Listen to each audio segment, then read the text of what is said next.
Pensiero del giorno, venerdì 20 giugno. Uno sguardo nuovo sulla realtà che mi circonda. Vi chiedo di comportarvi come degni seguaci del Vangelo di Cristo. Lettera ai Filippesi, capitolo 1, versetto 27.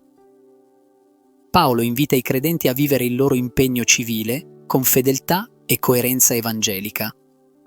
Poco più avanti, nella stessa lettera, Paolo ricorda loro che la cittadinanza dei cristiani è nei cieli. Questo però non li esime dal dovere di assumersi le proprie responsabilità anche in campo sociale e politico. Al contrario, proprio perché cittadini del Regno di Cristo, i cristiani sono fortemente motivati a mettersi al servizio di tutti e a contribuire alla costruzione della città terrena nella giustizia e nell'amore. Con questa parola, dunque, Paolo chiede ai Filippesi di comportarsi da veri cristiani.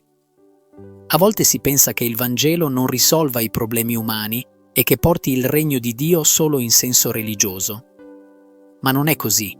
È Gesù nel cristiano, nell'uomo, quando la sua grazia è in lui, che costruisce un ponte, che apre una via.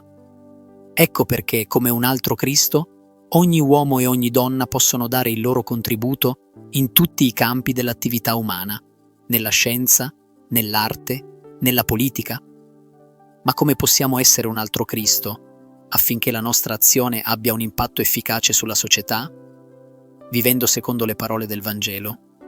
Parliamo spesso di amore e potrebbe sembrare superfluo sottolinearlo anche qui, ma non è così, perché il nostro uomo vecchio tende sempre a ritirarsi nella sfera privata, a coltivare piccoli interessi personali, a dimenticare le persone che passano, a rimanere indifferente al bene pubblico, ai bisogni dell'umanità che ci circonda. Riaccendiamo allora la fiamma dell'amore nei nostri cuori e avremo nuovi occhi per guardarci intorno e renderci conto di ciò che è necessario per migliorare la nostra società. L'amore ci suggerirà anche le strade per agire in modo creativo e ci darà il coraggio e la forza di seguirle.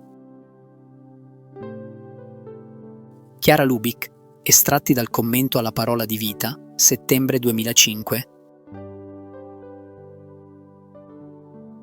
Ciao, se ti è piaciuto questo video, metti mi piace, dito in alto e iscriviti al canale.